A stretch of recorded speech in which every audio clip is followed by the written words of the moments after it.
Bioteknologi adalah pemanfaatan prinsip-prinsip dan kerekayasaan terhadap organisme, sistem, dan proses biologis untuk menghasilkan atau meningkatkan potensi maupun menghasilkan produk dan jasa bagi kepentingan hidup manusia.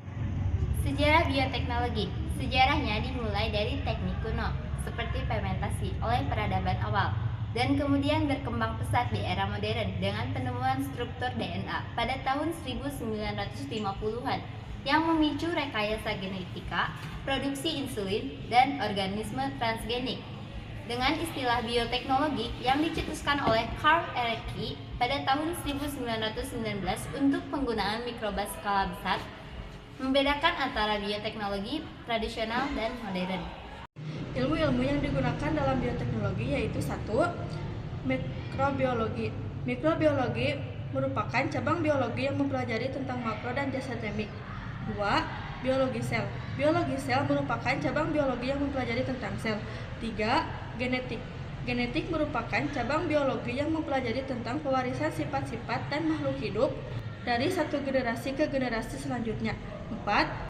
Biokimia. Biokimia merupakan cabang ilmu kimia yang mempelajari makhluk hidup dari aspek kimia. Nah, ada bioteknologi tradisional atau konvensional, merupakan bioteknologi yang memanfaatkan mikroba sebagai proses dari biokimia dan genetik alami seperti mutasi dan rekombinasi genetik.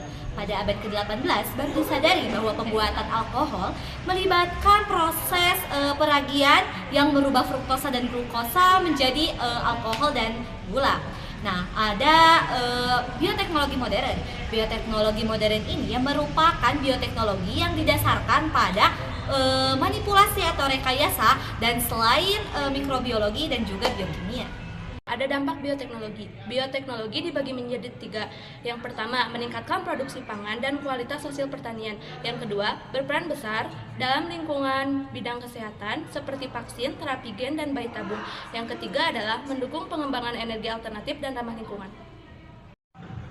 Kemudian ada bidang pertanian dan kehutanan. Di dalamnya ada tanaman transgenik atau jagung beti, tomat sour, dan ketahanan terhadap hama, penyakit, dan herbisida. Kemudian ada kultur jaringan untuk perbanyakkan tanaman unggul. Kemudian ada peningkatan kualitas dan kuantitas hasil panen. Selanjutnya ada bidang pangan.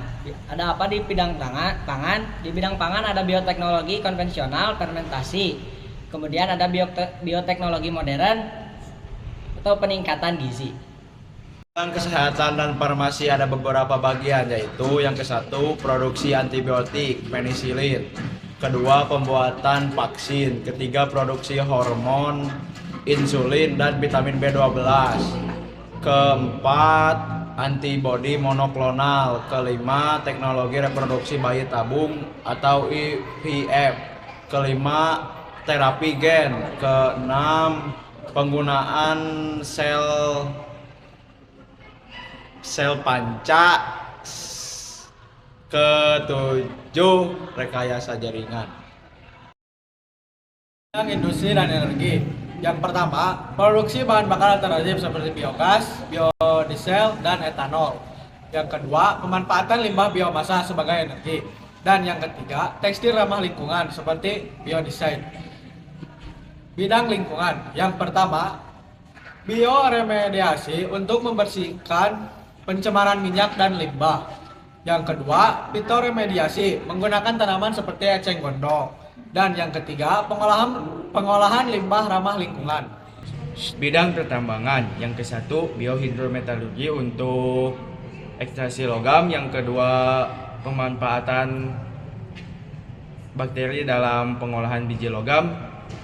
Dan bidang peternakan. Yang ke-1 peningkatan produktivitas ternak, yang kedua peningkatan kesehatan ternak, yang ketiga inseminasi buatan, yang keempat konspirasi spesies langka.